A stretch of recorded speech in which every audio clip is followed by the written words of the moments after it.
अज्ञानतिमिरान्धस्य ज्ञानाञ्जनशलाकया चक्षुरुन्मीलितं येन तस्मै श्रीगुरवे नमः। शङ्करं शङ्कराचार्यं केशवं बादरायणं सूत्रभाष्यकृतौ वन्दे भगवन्तौ पुनः पुनः। श्रुतिस्मृतिपुराणानाम् आलयं करुणालयं नमामि भगवत्पादं शङ्करं लोकशङ्करम्। ओम श्री सद्गुरु चरण कमलेभ्यो नमः। ओम श्री शंकराय नमः। वासुदेवेन्द्र योगीन्द्रं नत्वा ज्ञानप्रदं गुरुं मुमुक्षूणां हितार्थाय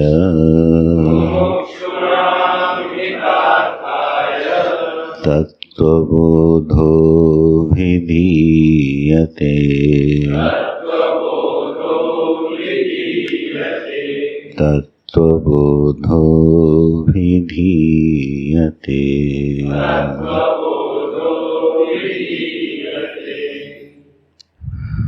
नारायण। 38वां परिच्छेद है, पाठ करते हैं। आगामि कर्म किम् ज्ञानोत्पत्त्यनन्तरं ज्ञानिदेह कृतम्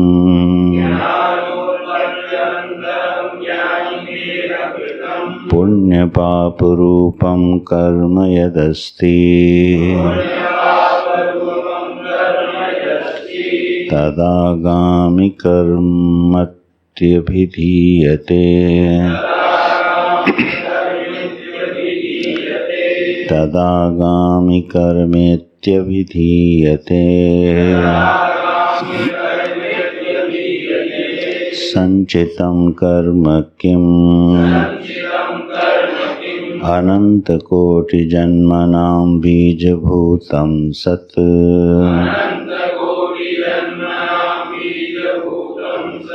यत् कर्म जातं पूर्वोपार्जितं तिष्ठति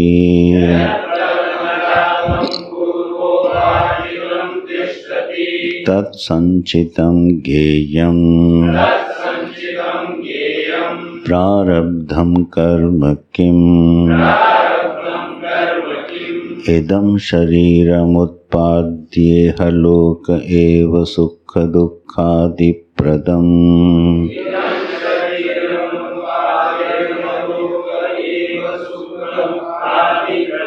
यत् कर्म तत्प्रारब्धम् भोगेन नष्टं भवति। प्रारब्धकर्मणां भोगादेव क्षय इति न्याय्यात्।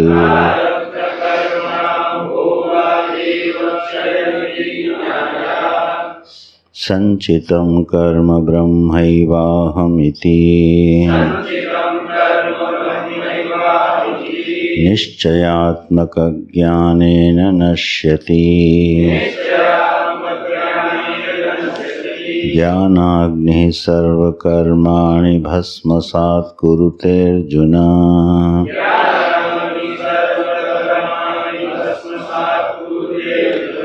इति भगवद्वचनात्। किंचागामि कर्मणो नलिनी दलगत जलवत ज्ञानिनां संबंधो नास्ति।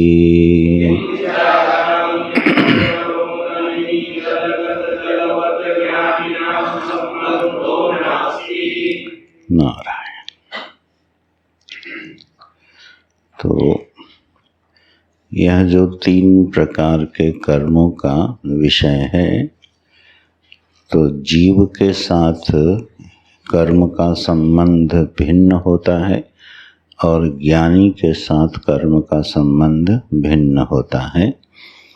कर्म वही होते हैं, कारण संघात, कार्य करण संघात वही होता है, क्रियाएं भी वही विधि निषेधात्मक दिखाई देती हैं। शरीर इंद्रियों से होने वाले जो स्वाभाविक कर्म हैं, दर्शन श्रवण आदि, वह भी होते हैं। तो समस्त जो कर्म हैं वो जीव के साथ कैसे संबंधित होते हैं और ज्ञानी के साथ कैसे संबंधित होते हैं। यहाँ जो प्रसंग है तीनों कर्मों का, वो ज्ञानी के साथ संबंध का निरूपण करते हुए भाष्यकार भगवान वर्णन कर रहे हैं, क्योंकि प्रसंग है जीवन मुक्ति का। जीवन मुक्तः कः, जीवन मुक्त कौन है, यह उसी का विवरण है। तो जीवन मुक्त कौन है, उसके लक्षण बताते हुए फिर कर्मों का संबंध उसके साथ किस प्रकार से निरूपित किया जाता है, यह विषय चल रहा है। तो उसमें आगामी कर्म जो हैं, जिसको क्रियमाण कर्म भी कहते हैं, तो वह ज्ञानी के साथ कैसे संबंधित होते हैं, तो वह अकर्ता भाव में स्थित हो करके उन सभी कर्मों को करता है। मुख्य बात यह है। तो अकर्ता भाव में स्थित हो करके जब कर्म किया जाता है तो उस कर्म का कोई फल बनता नहीं है। बोले ये तो फिर सिद्धांत विरुद्ध हो जाएगा। तब उसकी संगति है कि उसके पुण्य कर्म कौन लेता है और पाप कर्म कौन लेता है। इसका मतलब कर्म का जो संबंध है, आगामी या क्रियमाण कर्म का संबंध ज्ञानी के जीवन में प्राप्त नहीं होता और इसी कारण फिर उसके संस्कार भी बनते नहीं हैं।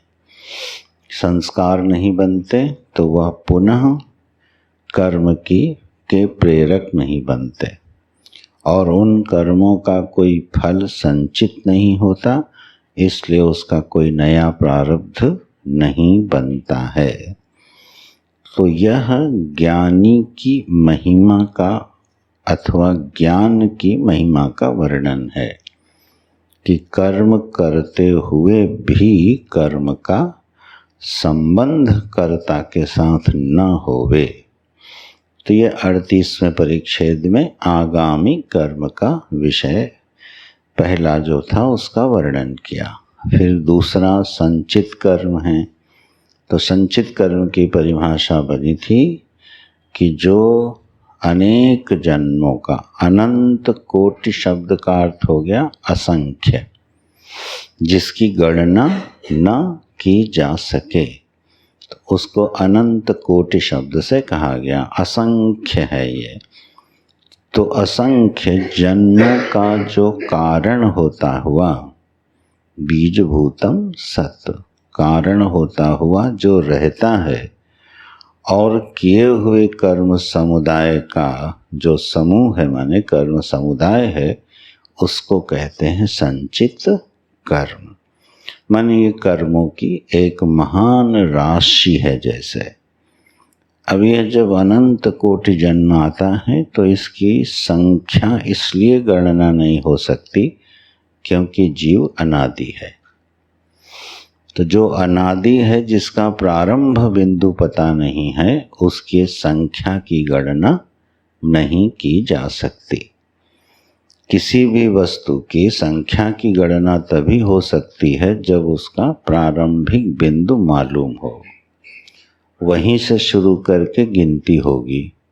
लेकिन जीव का कोई प्रारंभ बिंदु होता नहीं है, वो अनादि है।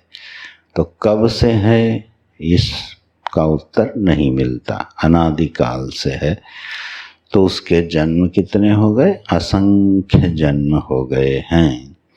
तो यहाँ जो संचित कर्म राशि है, अब भगवान के सर्वज्ञ जो ईश्वर परमात्मा है उसकी रचना का कौशल अगर देखो, इतनी महान कर्म की राशि हम लोग साथ में लेके चलते हैं।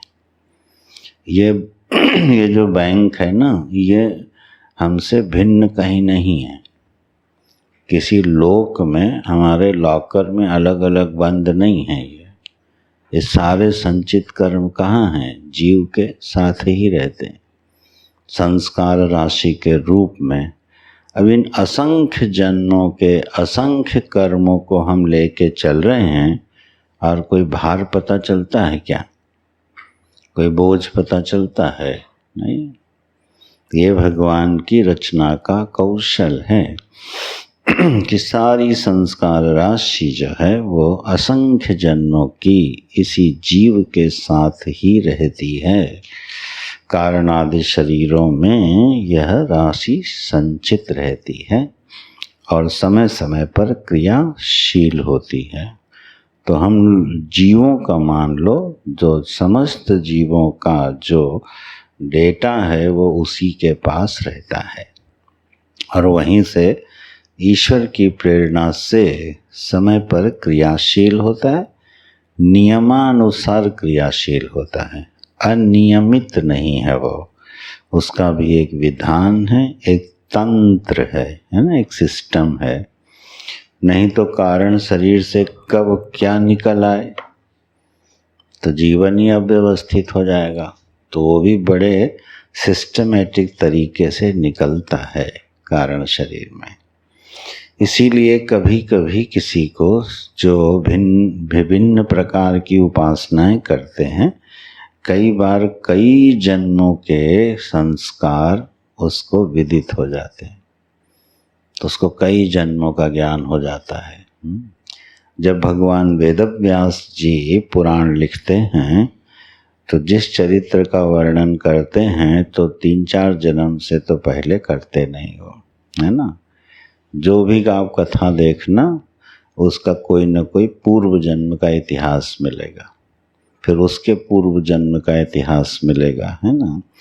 जैसे नारद जी हैं, तो नारद जी दासी पुत्र कैसे हो गए, फिर ऋषि कैसे हो गए, उससे पहले गंधर्व थे, है ना। इसी तरह जो विश्व रूप है, नहीं, वो जो वृत्रासुर है, असुर है, वो पहले गंधर्व था, फिर राजा था, ऐसे।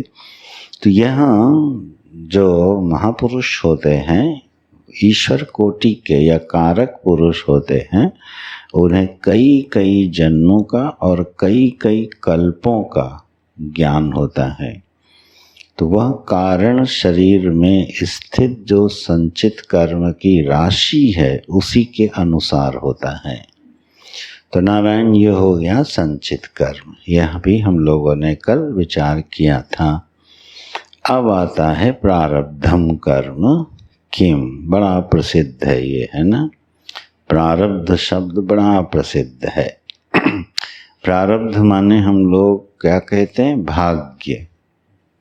इसका अर्थ में बोला जाता है, भैया हमारा प्रारब्ध ही ऐसा है, माने हमारा किस्मत ही ऐसी है, भाग्य ही ऐसा है, तो ये प्रारब्ध के अनुसार आया। लेकिन प्रारब्ध शब्द का व्युत्पत्ति अर्थ क्या है?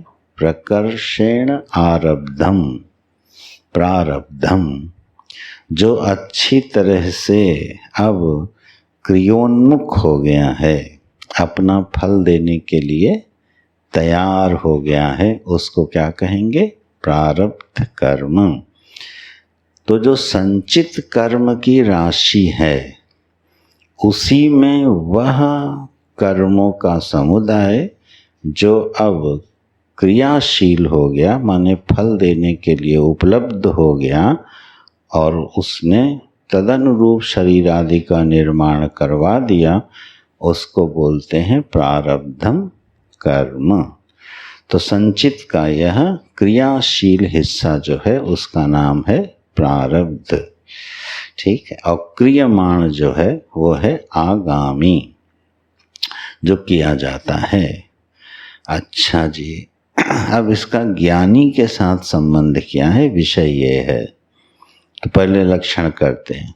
इदं शरीरम उत्पाद्य इह लोके एव सुख दुखादि प्रदम यत् कर्म तत् प्रारब्धम कर्म। इदं शरीरम उत्पाद्य, इस शरीर को उत्पन्न करके, इह लोके, यह अस्मिन् लोके, इस संसार में, इस जगत में जो सुख दुख आदि देने वाला ही है, ऐसे कर्म को कहते हैं प्रारब्ध कर्म। ये लक्षण बनाया। यहाँ जो लोक और एव है, इसमें लोकेश संधि होगी। यहाँ जो संधि के नियमानुसार यहाँ लोप है, इसलिए यहाँ लोक एव के साथ संधि नहीं की गई है ना। जब विच्छेद करेंगे तो क्या पढ़ेंगे, यह लोके और एव। ये पहले भी हमने बताया था, ये शब्द आया था कि यहाँ कौन सा नियम लगा है। अच्छा, कह दो यार कोई भी नियम लगा हो, अर्थ बता दो बस, हैं। जो लोग व्याकरण नहीं पढ़ते हैं उन्हें इसमें चिढ़ आती है। ये नियम से वो बना है, वो नियम से ये बना है। बोले नियम छोड़ो, ये बताओ बनाना क्या है। तो भैया यही बना लो, क्या, यह लोके सप्तमी, इस लोक में। लोक शब्द का अर्थ होता है लोक्यन्ते, भुज्यन्ते, दृश्यन्ते इति लोकः। जो देखा जाता है, जो भोगा जाता है, ठीक है ना, उसको बोलते हैं लोक। तो लोक माने देह भी होता है, लोक माने शरीर भी होता है, लोक माने जगत भी होता है, संसार ब्रह्मांड। तो जो भोगने और देखने वाला वस्तु है उसका नाम क्या है, लोक। तो यह जो संसार है, जगत है जिसमें हम रह रहे हैं, इसको हम क्या करते हैं, देखते हैं और भोगते हैं, ठीक है। तो ये भोग्य स्थली है मानो, उसको संज्ञा है लोक। तो इसी लोक में माने इसी जगत में इदं शरीरम उत्पाद्य, इस शरीर को उत्पन्न करके ही सुख दुख आदि प्रदान करने वाला जो है वही प्रारब्ध कर्म है। तो इसका मुख्य कार्य प्रारब्ध कर्म का क्या हुआ, शरीरम उत्पाद्य, शरीर की उसने उपस्थापना करवा दी। कौन सी आकृति किस जीव को मिलेगी, इस बात का निर्णय कौन करता है, प्रारब्ध कर्म, ठीक है। तो ये निमित्त बनता है, आकृति का निमित्त बनता है। पशु आकृति होगी, मनुष्याकृति होगी, 84 लाख योनियों में कौन सी आकृति होगी, एक तो ये निर्धारण करता है। अच्छा, केवल इतना ही नहीं करता, इस शरीर से प्राप्त होने वाले जो सुख दुख रूपी फल हैं उनको भी क्या करता है, नियत कर देता है। तो सुख दुख आदि प्रदम यत् कर्म तत् प्रारब्धम। बस यहीं आके फिर तमाम पूर्व पक्ष और पुरुषार्थ आदि के विषय उपस्थित हो जाते हैं। शरीर की आकृति बना दी, यहाँ तक तो ठीक था, लेकिन पूरे जीवन में हमको क्या सुख मिलने वाला है और क्या दुख मिलने वाला है, ये भी उसने तय करके रख दिया है। तो अब इसी को लेकर खूब फिर चर्चाएं होती हैं कि फिर मनुष्य के हाथ में है क्या, जब सुख भी मिलना निश्चित है और दुख भी मिलना निश्चित है। तो अभी ये लक्षण है कि जो सुख दुख आदि को निश्चित कर दे और तदनुरूप आकृति प्रदान कर दे, ऐसे कर्म राशि को बोलते हैं प्रारब्ध कर्म। ये लक्षण बन गया। ज्ञानी के साथ इसका संबंध क्या है, बोले भोगेन नष्टम भवति, यह भोग के द्वारा ही नष्ट होता है। प्रारब्ध कर्मणाम भोगात एव क्षय इति न्याय्यात्, बोले प्रारब्ध कर्मों का भोग से ही क्षय होता है, ऐसा तर्क युक्त भी है। न्यायात माने तर्क युक्त है, श्रुति युक्त तो है ही, साथ में युक्ति युक्त भी है। तो भोग से ही प्रारब्ध कर्मों का क्षय होता है, उसको भोगना ही पड़ता है। तो अब ये उभय सामान्य हो गया। क्या ज्ञानी को भी अपने प्रारब्ध को भोगना पड़ता है और अज्ञानी को भी भोगना पड़ता है? अच्छा, तो भाई ज्ञानी को भी सुख दुख रूपी प्रारब्ध भोगना है और अज्ञानी को भी भोगना है, तो ये तो दोनों बराबर हो गए। तो ज्ञान की महिमा क्या रही फिर? ज्ञान का फल क्या रहा? तो ये जो प्रारब्ध कर्म जब भोग से ही नष्ट होगा, तो फिर ज्ञान का यहाँ भूमिका क्या है?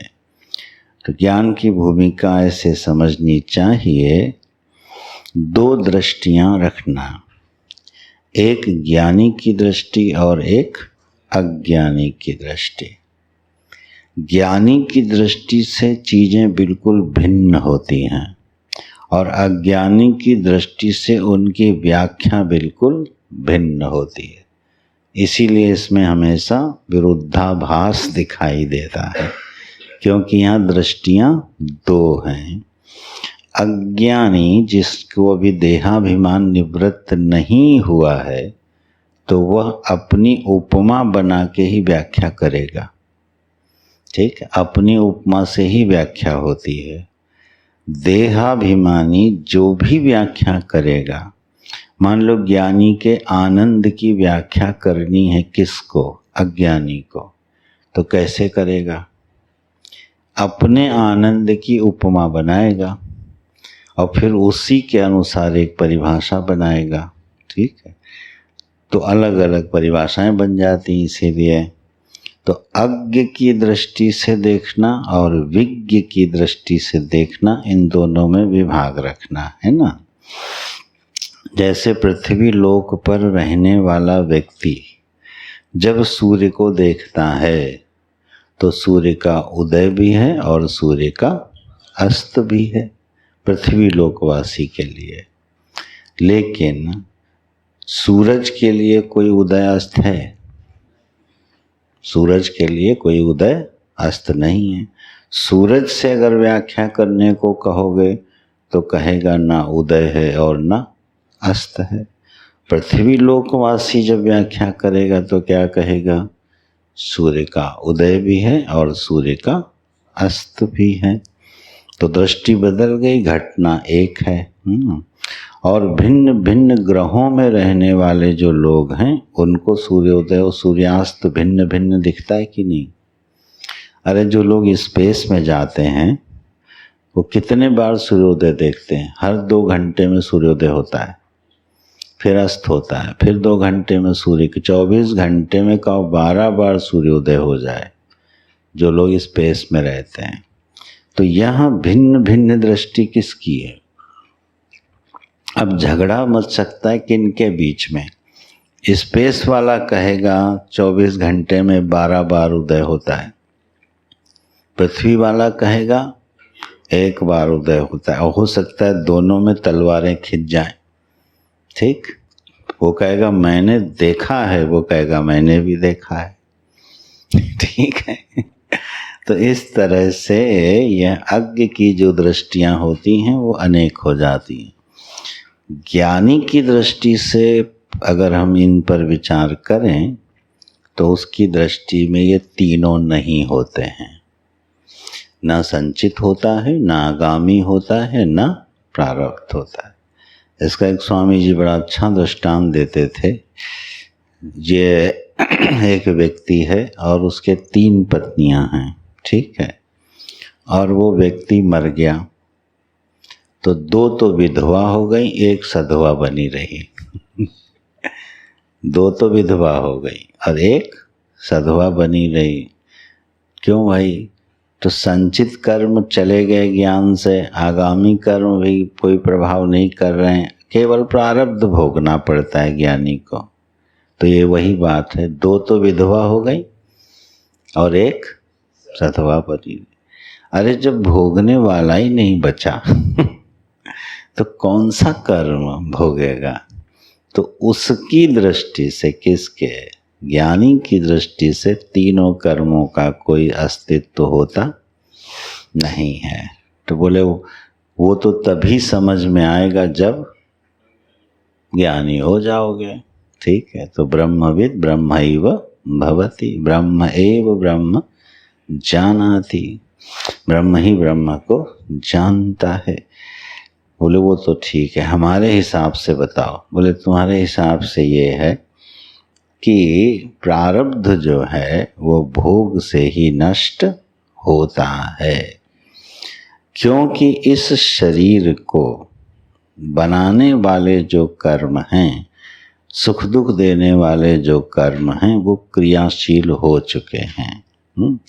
बड़ा सुंदर एक शास्त्रीय दृष्टांत है। जैसे तीर चलाने वाले ने बाण का संधान किया और उसके बाद छोड़ दिया, अब वो छूटा हुआ तीर अपने लक्ष्य तक जाए बिना रुकेगा नहीं।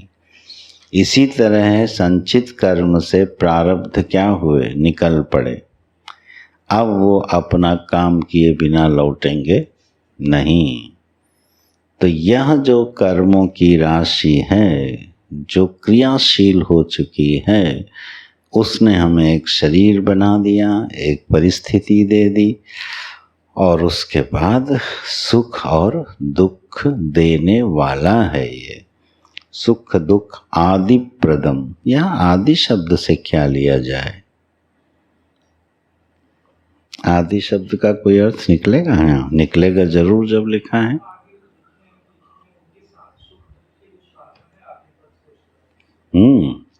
क्या लिखा है इसमें? इसमें लिखा है क्या? साधन का ग्रहण होता है। चलो हमारी मेहनत बचा दी। आदि पद से क्या लेना है? सुख दुख भोगने के साधन, क्योंकि सुख दुख भोगने का जो साधन है वो भी किससे आ रहा है? प्रारब्ध से। अंतःकरण का स्वभाव संस्कार, इस शरीर की आकृति, यही सुख दुख भोगने के साधन है ना। तो ये जो साधन हैं ये भी किससे आ रहे हैं? प्रारब्ध कर्म से। और सुख दुख रूपी फल भी आ रहा है प्रारब्ध कर्म से। तो यह बिना भोगे नष्ट नहीं होता है। अब इसी को आधार बना के सारी व्याख्या हो जाती हैं कि परमहंस देव को, रमण महर्षि को अपने अंत काल में या पूर्व काल में भी अनेक शरीर के कष्टों को वहन करना पड़ा। बड़े अतिशय भीषण कष्टों से गुजरना पड़ा। ठीक है ना। दोनों को ही कैंसर नाम के रोग थे, है ना, एक को बाह में और एक को गले में। तो दोनों को शरीरों में ये भोग भोगने पड़े। इससे ये व्याख्या मिल जाती है कि भाई जो ज्ञानी होगा फिर उसको शरीर निमित्तक सुख दुख नहीं भोगने पड़ते, ऐसी बात नहीं है। ये तो उसको भोगने पड़ते हैं। अब यह बात अलग है कि भोगने वाला अपनी किस अंतर्दृष्टि में बैठा है ये वही जानता है। ठीक है, ये वही जानता है। जैसे विचित्र विचित्र दृष्टांत आते, इनको कोई सिद्धांत या नियम ना बना लेना। जैसे एक महात्मा थे हरिद्वार में, वो जब उनका पैर में कुछ घाव हो गया, गंगा किनारे ही पड़े रहते थे, अवधूत टाइप के थे, पैर में घाव हो गया उनके और उस घाव में कीड़े पड़ गए। ठीक है, तो सुंदरदास जी महाराज जो है दवाई ववाई लगा आते थे। तो एक दिन वो जो है बैठे थे और कुछ कीड़े जो हैं वो नीचे गिर गए घाव से, तो उनको उठा के फिर उसी में डाल रहे थे। बोले आप अपना भोग क्यों छोड़ रहे हो? लो भाई बड़े आराम से उसमें डाल रहे थे। मैं ऐसा कोई नियम सिद्धांत नहीं बता रहा हूँ, हाँ ठीक है, लेकिन ऐसा भी कोई हो सकता है जो अपने शरीर के प्रति ऐसी दृष्टि रख रहा है, ठीक है, तप का प्रभाव हो सकता है, ठीक है तो है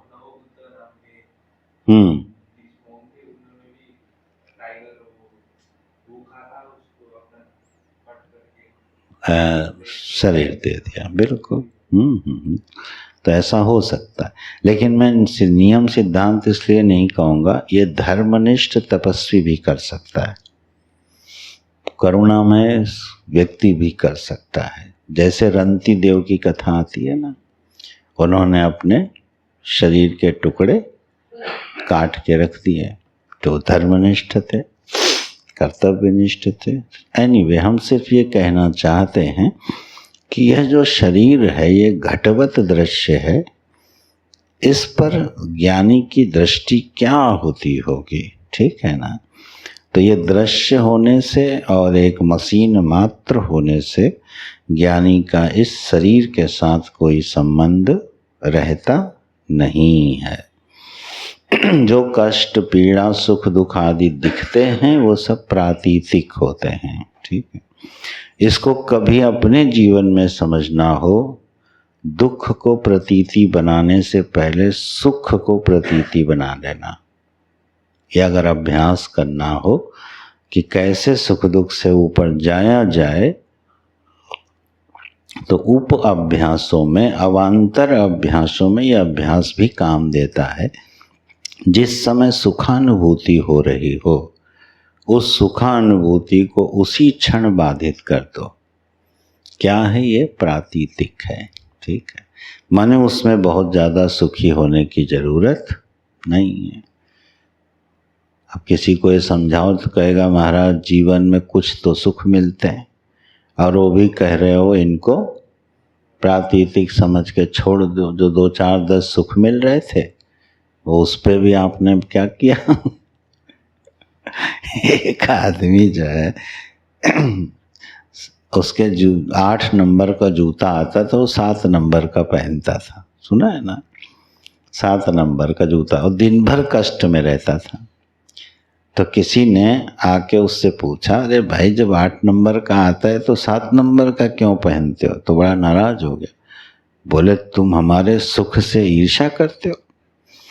बोले इसमें क्या सुख है? बोले जब मैं घर जाता हूँ और वो जूता खोलता हूँ, इतना रिलैक्स होता हूँ, एकमात्र यही सुख है मेरे जीवन में, और कोई सुख मेरे पास नहीं है। जब मैं जूता खोलता हूँ शाम को, तो जो आनंद का अनुभव करता हूँ उसके अलावा और कोई सुख नहीं। ये गुरुदेव का दृष्टांत है।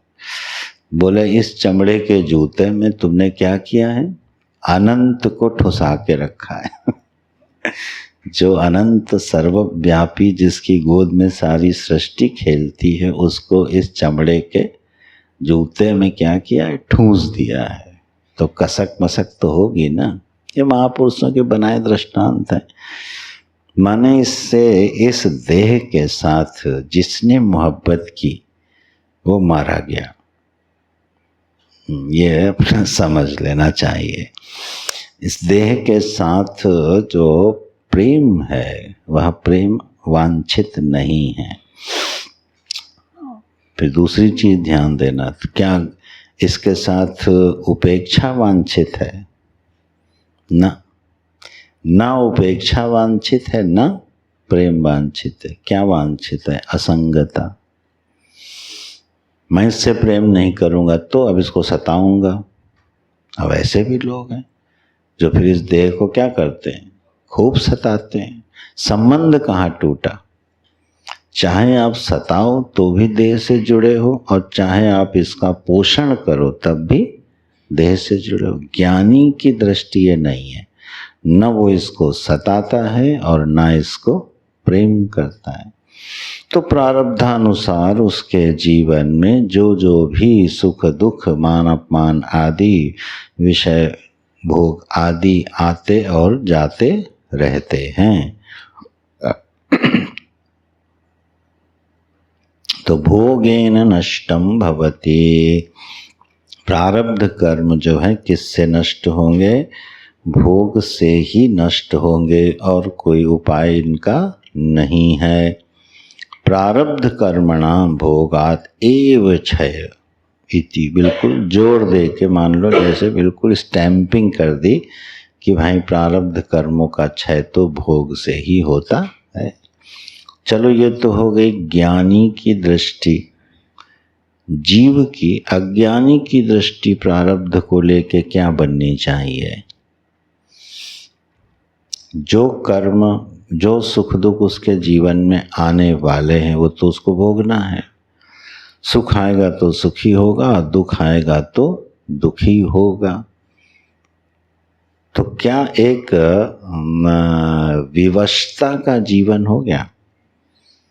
जो सुख आए भोगना पड़ेगा और जो दुख आए वो भोगना पड़ेगा। तो क्या जीव के पास यही विकल्प बचा? ये एकमात्र ये जीव के पास विकल्प नहीं होता। जीव माने 84 लाख योनियों में अपवादों को छोड़ करके केवल मनुष्य शरीर, इसमें विकल्प उपलब्ध है। ठीक है, इसीलिए ये बड़ा कीमती माना जाता है यह आकृति। अन्य किसी भी शरीर में यह विकल्प उपलब्ध नहीं है। अपवाद स्वरूप किसी देवादि योनि में यह होता है, अन्यथा प्रारब्ध को भोगना ही है, इसके अलावा दूसरा विकल्प किसी प्राणी के पास होता नहीं है। हाँ, जितने भी पशु आदि हैं इनको आप देख लो, इनको बस सुख दुख अपना विवश होके भोगना ही है। तो मनुष्य के पास ऐसा क्या विशिष्टता है? बोले इसके पास एक विशिष्टता है कि इन प्रारब्ध कर्मों को भोगते हुए भी वो ज्ञान संपन्न होके इनसे अलग हो सकता है, भक्ति संपन्न होके इनको क्षीण कर सकता है और अतिशय पुरुषार्थ करके इनको बदल सकता है। ये तीनों विकल्प हैं जीव के पास, मनुष्य के पास तीनों विकल्प हैं।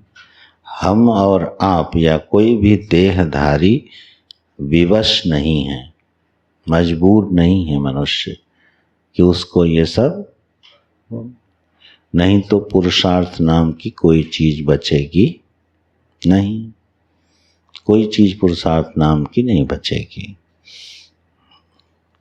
ध्यान देना, मोक्ष जो है वो प्रारब्ध के अधीन नहीं होता, भक्ति प्रारब्ध के अधीन नहीं होती, प्रार्थनाएं प्रारब्ध के अधीन नहीं होती और पुरुषार्थ की प्रबलता भी प्रारब्ध के अधीन नहीं होती है। ये इस मनुष्य जीवन की विशेषताएं हैं। ये बिल्कुल प्रारब्ध के अधीन, मोक्ष और भक्ति तो बिल्कुल प्रारब्ध के अधीन नहीं है। नहीं, अगर ये प्रारब्ध के अधीन होती तो यही होता, जब जिसका प्रारब्ध आएगा तब वो ज्ञानी हो जाएगा, जब जिसका प्रारब्ध उदय होगा तब वो भक्त हो जाएगा। तो सारे शास्त्र निरर्थक हो जाते जो विधि निषेध बताने वाले शास्त्र हैं। विधि और निषेध किसको संबोध्य करके बताया इस पूरी सृष्टि में? केवल मनुष्य को, है ना? देवताओं के लिए भी विधि निषेध नहीं होता, पशुओं के लिए भी विधि निषेध नहीं होता, किसी प्राणी का विधि निषेध नहीं है। सोचो आप, है ना? देवताओं क्या एकादशी रखी जाती है क्या? हमें तो नहीं लगता किसी देवलोक में एकादशी व्रत का विधान है। अरे देवताओं आज एकादशी आ रही है, अब सबका व्रत रहेगा, ऐसा होता है किसी देवलोक में? क्यों? भोग योनि है ना। जो केवल भोग योनि होगी वहाँ विधि और निषेध प्राप्त नहीं हो सकता है। मनुष्यों में ये पूरा वेद प्राप्त है जो विधि निषेधात्मक है, इसका मतलब है कि प्रारब्ध का अतिक्रमण करने की संभावना कहाँ है? मनुष्य के पास है। इसी का आश्रय लेना चाहिए, नहीं तो ये भाग्यवादी जो है वो अक्सर प्रमादी हो जाता है। थोड़ा निश्चिंत भले हो जाए लेकिन ये प्रमादी हो जाता है। केवल प्रारब्ध के आश्रय में रहने वाला मनुष्य पशुवत होता है फिर। ठीक है, जो भोग आया बस भोग लेना है, तो ये तो कोई बात बनी नहीं।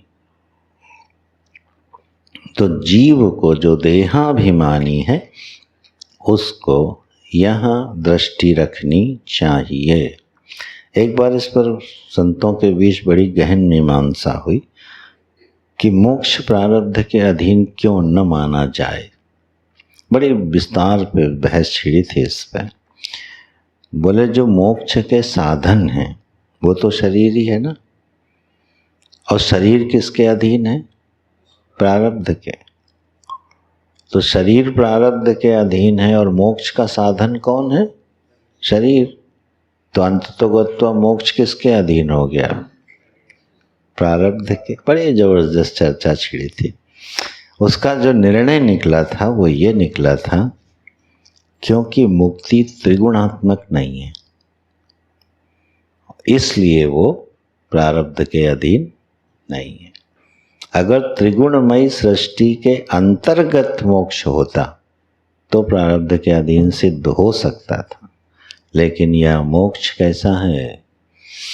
त्रिगुण के अधीन नहीं है। त्रिगुणातीत अवस्था का नाम मोक्ष है। और इसी तरह भक्ति जो भागवत जी में बताया है, यह भक्ति सच्चिदानंद स्वरूपा होती है।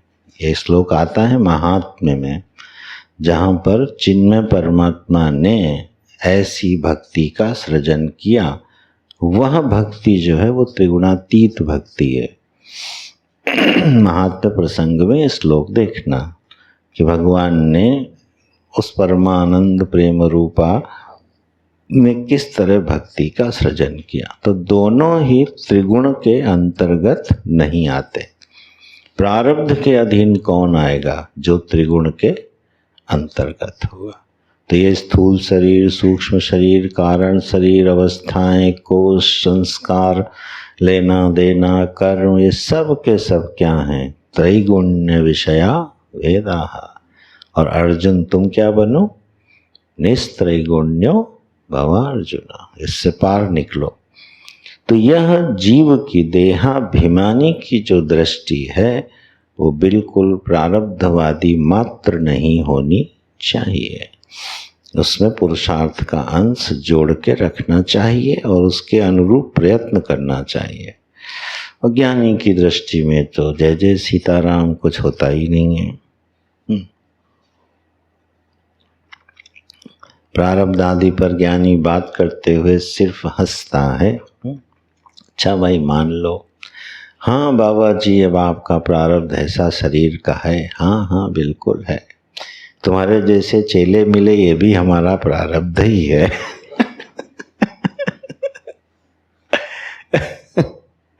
गुरुजी ने एक बार ये बात कही थी, तुम्हारे प्रारब्ध में मैं ही गुरु था तो तुम अब कुछ कर नहीं सकते।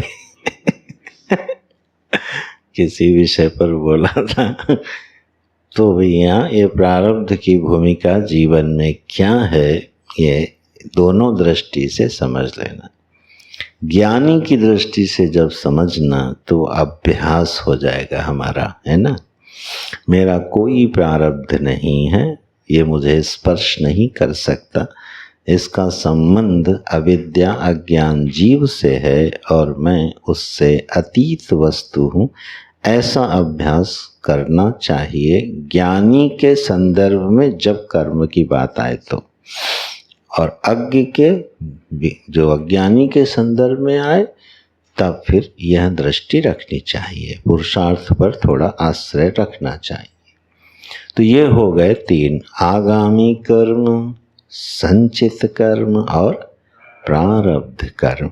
अब तीनों का देखो संबंध विच्छेद कर रहे हैं 41वें परिच्छेद में। संचितम कर्म ब्रह्मैवाहमिति निश्चयात्मक ज्ञानेन नश्यति। जो संचित कर्म हैं वह अहम ब्रह्मास्मि इस निश्चयात्मक ज्ञान के द्वारा क्या होते हैं? नश्यति, नष्ट हो जाते हैं।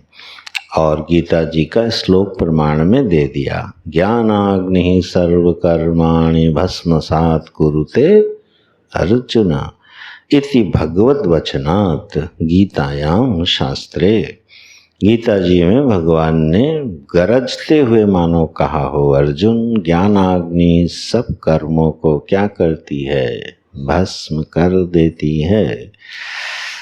तो यह वृत्ति अहम ब्रह्मास्मि का निश्चय पूर्वक जो ज्ञान है, असंख्य जन्मों की जो संचित कर्म राशि है उसको कर देती है नष्ट, जला देती है, भस्म कर देती है। अब उसमें ये सामर्थ्य नहीं है कि वो आपके नवीन शरीर के लिए किसी प्रारब्ध को उत्पन्न करे, क्रियाशील करे, तो वह राशि नष्ट हो जाती है। और किंच, और आगामी कर्मणः नलिनी दलगत जलवत ज्ञानिनाम संबंधो नास्ति। जो आगामी कर्म है, अब आगामी कर्म समझना, क्रियमाण कर्म जो हैं वो और प्रारब्ध कर्म जो हैं इनमें अंतर करना। आगामी या क्रियमाण कर्म जो हैं उसका क्या होता है? बोले उसका ये होता है कि उसका ज्ञानी के साथ कोई संबंध नहीं रहता। कैसे? नलिनी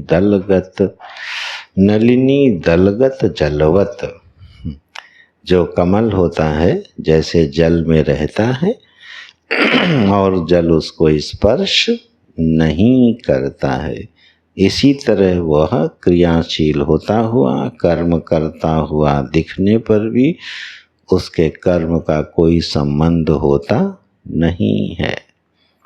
अब जरा प्रारब्ध कर्म और क्रियमाण कर्म में अंतर समझ में आ रहा है कि नहीं? प्रारब्ध कर्म कौन सा है और क्रियमाण माने जो इस शरीर से किया जा रहा है उसको बोलेंगे क्रियमाण। और प्रारब्ध क्या है? हाँ, तो प्रारब्ध हो गया फलात्मक और क्रियमाण हो गया कर्मात्मक। ठीक, क्रियमाण हो गया कर्मात्मक और प्रारब्ध हो गया फलात्मक। तो हमारे जीवन में कौन प्रारब्ध है और कौन क्रियमाण है, इसका विवेक जिसने कर लिया उसको पुरुषार्थ और प्रारब्ध का जो अनादिकाल का झगड़ा है वो खत्म हो जाएगा। कितना पुरुषार्थ और कितना प्रारब्ध मनुष्य के हिस्से में है, बड़ा ये कुछ शाश्वत प्रश्न होते हैं जो सृष्टि के साथ प्रकट होते हैं और महाप्रलय तक रहते हैं, इनके समाधान नहीं होते। पुरुषार्थ और प्रारब्ध है ना, भाग्य और मेहनत, ये बिल्कुल अनादि प्रश्न है, शाश्वत। जहाँ जहाँ जाओगे पूछा जाएगा, बड़े तर्क वितर्क मिलेंगे। खुद को कैसे समझना है? ज्ञानी की दृष्टि से तो शून्यम, कुछ नहीं है, ठीक है। अज्ञानी की दृष्टि से प्रारब्ध और क्रियमाण का पृथकता कौन सी लाइन है जो इसको अलग कर रही है? तो प्रारब्ध जो है फलात्मक है, तो इसको जो सुख दुख आदि के रूप में हमको प्राप्त हुआ वो हुआ प्रारब्ध। उस प्राप्त पर जो हमारी प्रतिक्रिया हुई वो हो गया क्रियमाण। एक सूत्र बनाओ, प्राप्त जो होगा वो प्रारब्ध के अनुसार, ठीक है, उस पर जो हमारी प्रतिक्रिया होगी वो प्रारब्ध के अनुसार नहीं है, वो है ज्ञान के अनुसार। ठीक, यही मनुष्य का स्वातंत्र्य है। जैसे किसी ने हमारी निंदा करी, ठीक। अब ये जो निंदा प्राप्त हुई है ये हमारे प्रारब्ध का फल है कि वह व्यक्ति हमको क्या करेगा, निंदा करेगा, हमारा द्वेषी दुश्मन बनेगा, वो हमारे प्रारब्ध में है। जरूर हमने इस जन्म में नहीं तो पूर्व जन्म में उसके साथ कुछ किया होगा, वो आएगा, वो निंदा करेगा। ये तो हो गया प्रारब्ध कर्म। अब प्राप्त निंदा को हम प्रतिक्रिया क्या करते हैं, ये मनुष्य के हाथ में, ये उसका क्रियमाण होगा, ठीक। अगर हमने निंदा करने वाले की भी क्या की, निंदा की, उसको पीटा पकड़ के, तो ये एक प्रतिक्रिया है कि नहीं है। ये प्रतिक्रिया क्या करेगी, फिर से प्रारब्ध का निर्माण कर देगी, संचित का निर्माण कर देगी। फिर वो मौका मिलेगा तो तुम्हें पीटेगा, फिर तुम उसको पीटोगे, फिर वो तुम्हें पीटेगा, ये चलता रहेगा, पता नहीं कब खत्म होगा, ठीक है। ये प्रारब्ध का निर्माण होता जाएगा। तो वो जो प्रतिक्रिया हमने दी, एक प्रतिक्रिया ये हो सकती है, अच्छा एक विवेकी व्यक्ति होगा, एक साधक होगा, वो क्या प्रतिक्रिया करेगा, अच्छा हमारी निंदा की, बहुत अच्छा, शायद मैं इसी योग्य था, जरूर उसने मेरी निंदा की है तो वो सही की होगी, बड़े भगवान की कृपा कि उसने हमको दर्पण दिखा दिया। अब ये प्रतिक्रिया किसकी है, एक साधक की। अब ये प्रतिक्रियाएं सब अलग अलग हैं। प्रतिक्रिया भी अगर प्रारब्धानुसार होती तो सबकी एक जैसी होती, लेकिन सबकी प्रतिक्रिया एक जैसी नहीं होती है, ठीक है ना। कोई बीमार पड़ता है तो बड़ा हल्ला मचा देता है ना, सिर घर पे उठा लेता है, जरा सा सिर दर्द भी हो जाए और कोई पता भी नहीं चलने देता कि वो बीमार है, भोग दोनों रहे हैं, लेकिन प्रतिक्रिया भिन्न है। हर जीव की प्रतिक्रिया, हर देहाभिमानी की प्रतिक्रिया क्या है, भिन्न है, ये क्रियमाण है। बड़ा सुंदर सूत्र दिया है ये संतों ने प्रारब्ध और पुरुषार्थ को समझने का।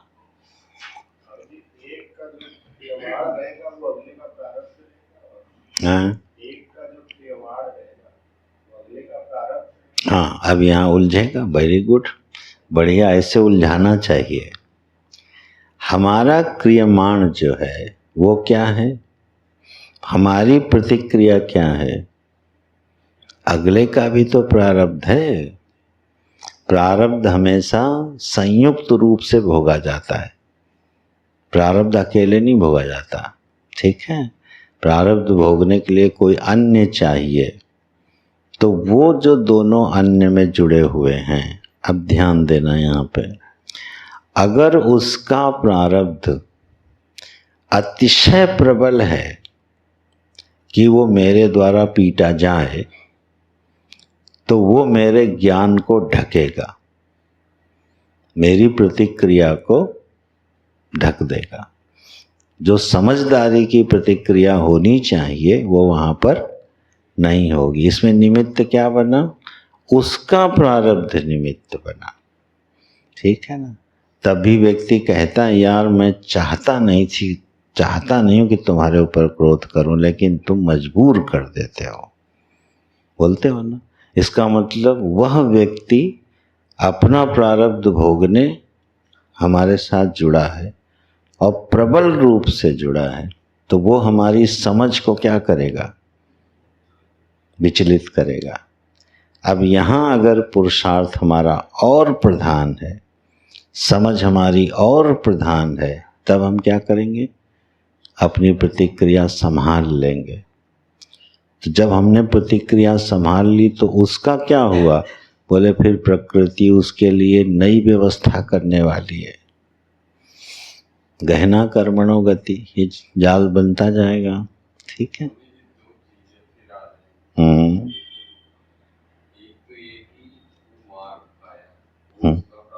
हाँ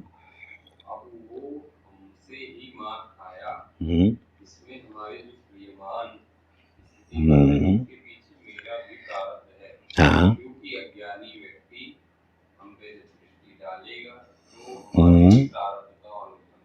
ठीक है।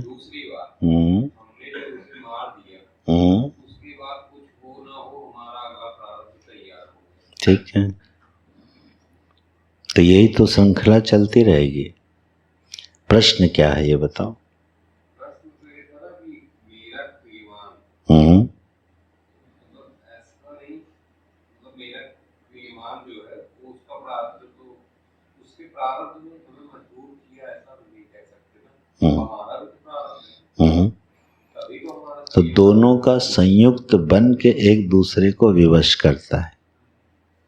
ठीक, चलो आज शाम को विषय रखो, ठीक, या जब भी सेशन में बैठते हैं यही विषय रखो, महत्वपूर्ण विषय है। ठीक है, इसके एक परत दर परत निकालते जाना और जितना जरूरी है उतना समझ लेना। ठीक है, कहाँ पर जाके ये प्रारब्ध और पुरुषार्थ बिल्कुल अलग होते हैं। ठीक है, हमारा क्रियमाण किसी का प्रारब्ध है, हमारा क्रियमाण किसी का प्रारब्ध है और उसका क्रियमाण हमारा प्रारब्ध है, तो इसका मतलब फिर प्रारब्ध ही रहा। ये क्रियमाण को हमने किस संज्ञा में डाल दिया, तो लक्षण कहाँ चला गया, प्रारब्ध में। तो इसको क्रियमाण क्यों कह रहे हो, लक्षण भेद से वस्तु भेद है। प्रारब्ध का लक्षण अलग रखो और क्रियमाण का अलग रखो। अब हमारा क्रियमाण उसका प्रारब्ध है, उसका क्रियमाण हमारा प्रारब्ध है, तो दोनों क्रियमाण क्या हो गए, प्रारब्ध हो गए, तो क्रियमाण कहाँ गया। तो इसका मतलब हमने क्रियमाण प्रारब्ध का लक्षण कहाँ प्रविष्ट कराया, क्रियमाण में। तो पहले आज जरा मेहनत करना, क्रियमाण का लक्षण और प्रारब्ध का लक्षण बिल्कुल पृथक करके बनाओ।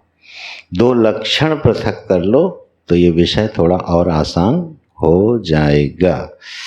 ठीक है, आगामी कर्म का लक्षण यहाँ जो दिया गया है उसको देखना और प्रारब्ध कर्म का लक्षण दिया गया है, दोनों लक्षणों में भेद क्या है और कहीं अतिव्याप्ति तो नहीं है। भाष्यकार का लक्षण है अतिव्याप्ति हो ही नहीं सकती। ठीक, चलो इस पर विचार करते हैं। नारायण, तो ये हुआ, लेकिन अच्छा है, ये है मन में ये प्रश्न और ये उलझने आनी चाहिए, बहुत जरूरी है ये, उनको समाधान होना। तो ये हुआ किंच आगामी कर्मणः। अब ये जो क्रियमाण कर्म है इनका ज्ञानी के साथ क्या है, बोले ज्ञानी नाम संबंधो नास्ति, ज्ञानियों का इसके साथ कोई संबंध है ही नहीं। क्यों संबंध नहीं है, क्योंकि वह उससे प्रभावित होता नहीं है। ठीक है, इस तरह से तो ये तीन प्रकार के कर्म का वर्णन किया। क्यों किया, क्योंकि पीछे वाला पृष्ठ पलटो, जब जीवन मुक्त कहा, ये प्रश्न किया गया, इसके दो स्तरों पर भाष्यकार भगवान ने उत्तर दिए हैं। पहले स्तर जो है वो है समझ का, प्रत्यय का। देहो हम प्रत्यय जो है वो अज्ञानी का है और सच्चिदानंदो हम असंगो हम प्रत्यय ज्ञानी का है। इस स्तर पे उत्तर दिया गया जीवन मुक्त कौन है, और फिर दूसरा स्तर लिया कौन सा, कर्म का, कि जीवन मुक्त कौन है, बोले निखिल कर्म बंध विनिर्मुक्त, संपूर्ण कर्मों के बंधन से जो मुक्त है वो जीवन मुक्त है। ये दूसरा लक्षण क्या है, इसके विस्तार में ये तीन कर्म आए। तो प्रतिज्ञा क्या है, संपूर्ण कर्मों के बंधन से वो विनिर्मुक्त है। इसका मतलब इन तीनों प्रकार के कर्मों का कोई संबंध ज्ञानी से नहीं है। इसलिए जो प्रारब्ध भोग से नष्ट होता है, तो ये न मान लेना कि ज्ञानी प्रारब्ध को भोगता है। ठीक है, क्यों? निखिल कर्म बंध विनिर्मुक्त है। नहीं तो वही होगा, 2 विधवा हो गई और 1 सधवा हो। इस पर बड़े तर्क वितर्क होते हैं, जल्दी बुद्धि मान नहीं पाती। तो फिर जानते हो क्या सिद्धांत लाते हैं? जब तक प्रातीतिक देह रहती है उसमें अविद्या का लेश रहता है, और अविद्या लेश से वो अपने प्रारब्ध को भोगता है। फिर तमाम सिद्धांतों को प्रकट करते हैं। क्यों करना पड़ रहा है भाई? प्रारब्ध भोगता तो दिखाई दे रहा है ना, शरीर है, भूख प्यास है, बीमारी है, दर्द है, पीड़ाएं हैं, ये ज्ञानी भी भोगता दिखाई दे रहा है। व्याख्या कैसे करोगे? बुद्धि तृप्त कैसे होगी? और बुद्धि अगर तृप्त नहीं हुई, समझी नहीं, तो मेरे जीवन में भी वो संबंध टूटेगा नहीं। जो निश्चय कर लोगे कि अरे अब ज्ञानी को भी प्रारब्ध भोगना पड़ता है, तो फिर हम भी क्या करेंगे? भोगेंगे। तो भोग तो रहे ही हो, कौन सी नई बात कर लोगे? भोग तो प्रारब्ध रहे ही हो, और ज्ञानी बनने के बाद भी भोगना पड़ा तो? अच्छा, ज्ञानी की छोड़ो, जरा भक्त की देखो। भक्त अपने प्रारब्ध को कैसे भोगता है? अंतर है कि नहीं? भक्त कैसे, प्रहलाद जी अपने प्रारब्ध को कैसे भोगते थे? एक भक्त अपने प्रारब्ध को कैसे भोगता है? गोस्वामी तुलसीदास जी कैसे भोगते थे? क्या दृष्टि थी उनके? अंतर है कि नहीं है? एक जीव जिसने अपने को भक्त बना लिया, ज्ञानी नहीं है, भक्त है, अभी वो भगवान की शरण में रहने वाला है, भेद दृष्टि से युक्त है, अपने को जीव दास और परमात्मा को अपना स्वामी मानता है। ठीक है, वो कैसे भोगता है? बोले जब उसका कोई भारी नुकसान हो गया, ठीक है ना, अरे पुत्र तक का वियोग हो जाए, तो भक्त क्या कहता है? भगवान आपको इसकी जरूरत थी तो आपने ले लिया। ये कौन बोलता है? भक्त। अब पुत्र वियोग रूपी महान कष्ट को भक्त ने कैसे भोगा? प्रभु इच्छा। तो कितनी शीतलता है उसके हृदय में, है ना। हमारे बटुए से 100 रुपये गिर जाएं, 100 रुपये तो छोड़ो, उसमें तो सभी तटस्थ रह लेंगे, हमारा मोबाइल गिर जाए, मैंने देखा है स्वयं अपने में भी और दूसरों में भी, आदमी का जब मोबाइल उसको याद आता है कहीं छोड़ा है, अरे मोबाइल कहाँ गया, उसका हृदय एक बार के लिए धक बोलते हैं ना, एक झटका लगता है उसको, मोबाइल कहाँ गया। क्यों? सारी चीज़ें तो आजकल उसी में है, जीवन उसी के सहारे टिका हुआ है, बड़ा कीमती हो गया है, तो एक धक्का लगता है। ठीक, तो मान लो इस तरह की कोई नुकसान हुआ, जो भक्त होगा वो क्या कहेगा? बड़ी कृपा करी भगवान आपकी बड़ी दया है, ठीक है, शायद हमको इसकी ज़रूरत थी नहीं और आपने ले लिया, ठीक, चलो जिसको मिलेगा उसके काम आएगा। अब ये भक्त भोग रहा है ना, प्रारब्ध भोगा ना, उसने क्या भोगा? कुछ नहीं भोगा। जो प्रारब्ध उसको बहुत दुख देने के लिए आया था, वही भक्त के पास आके क्या हो गया? प्रसाद बन गया, सुख बन गया। अब ये संभव है कि नहीं है?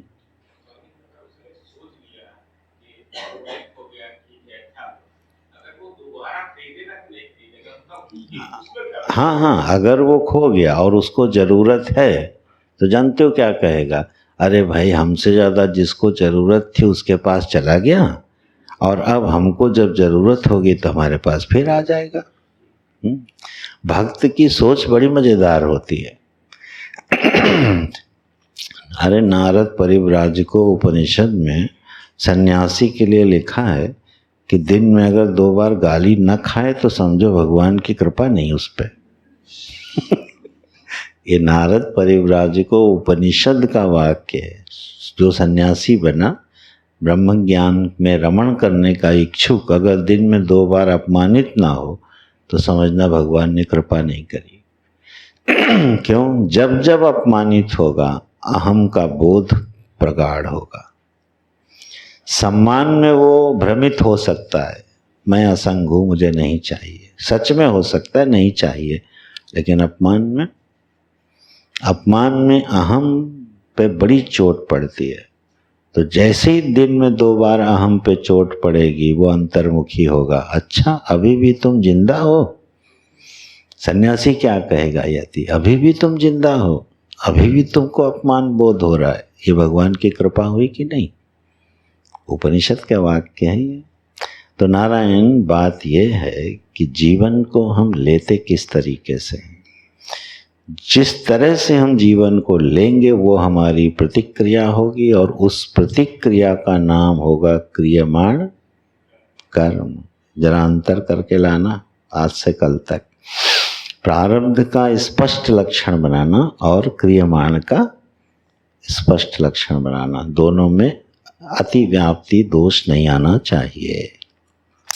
चलो अच्छा, अब एक परिच्छेद बचा है, ये हम लोग परसों पूरा कर लेंगे, है ना? ठीक।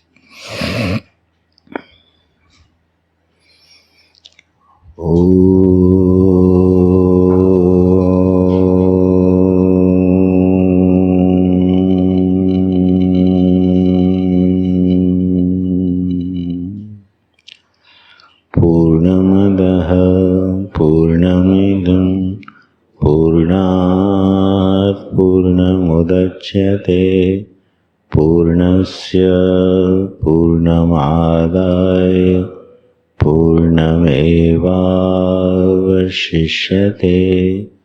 ॐ शान्ति शान्ति शान्तिः। हरि ओम। श्री गुरुभ्यो नमः। हरि ओम।